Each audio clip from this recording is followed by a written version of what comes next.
नमस्कार. राहुरी सहकारी साखर कारखान्याच्या निवडणूक प्रक्रियेचं मतदान पुढच्या 48 तासांमध्ये होणार आहे.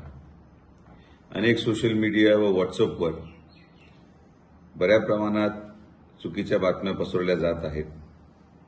मी सर्व सन्माननीय राहुरी सहकारी साखर कारखान्याच्या सभासदांना विनंती करेल की मी आणि तालुक्याचे माननीय आमदार शिवाजीराव कर्डिले साहेब आमचा दोघांचाही कुठल्याही व्यक्तीला ना पाठिंबा आहे ना कुठल्या व्यक्तीला विरोध आहे.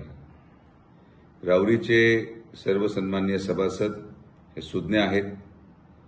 ते हे जाणून आहेत की कोणाला मतदान टाकल्यानंतर हा कारखाना पुनर्जीवित होऊ शकतो आणि म्हणून सभासदांपुढे उपलब्ध असलेल्या तिन्ही पर्यायांपैकी ज्या कुठल्या व्यक्तीला किंवा ज्या कुठल्या पॅनलला सभासद निवडून देतील, ज्या व्यक्तीकडे राहुरी सहकारी साखर कारखान्याची जबाबदारी येईल, त्या व्यक्तीला मी आणि माननीय आमदार कर्डिले साहेबांच्या माध्यमातून अहमदनगर जिल्हा बँक असेल किंबहुना राज्य आणि केंद्र शासन असेल, या विविध स्तरावर पूर्णपणे मदत करण्याचा मानस आमचा राहील.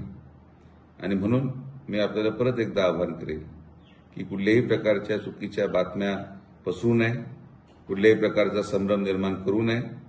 कारखाना हा सभासदांचा असतो आणि म्हणून सभासद ज्याला निर्णय देतील, सभासद ज्याला कौल देतील, त्या व्यक्तीला आम्ही सर्वोपरी मदत भविष्यामध्ये दोघं मिळून आणि आमच्याबरोबर असलेल्या सर्व सहकाऱ्यांना घेऊन आम्ही करू, ही ग्वाही मी सर्व सभासद बंधू आणि भगिनींना देतो.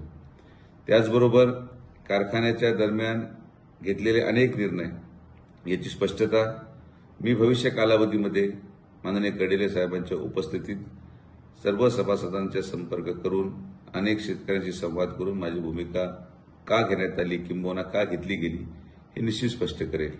तोपर्यंत मला विश्वास आहे की सगळेजण आपला मतदानाचा हक्क बजावत मतदान टाकत असताना आपण राहुरी तालुक्याचं भविष्य, राहुरी तालुक्याच्या शेतकऱ्यांचं भविष्य कोणाच्या हातामध्ये देऊ इच्छितात याचा निर्णय विचारपूर्वक आपण करावा, एवढीच विनंती करतो.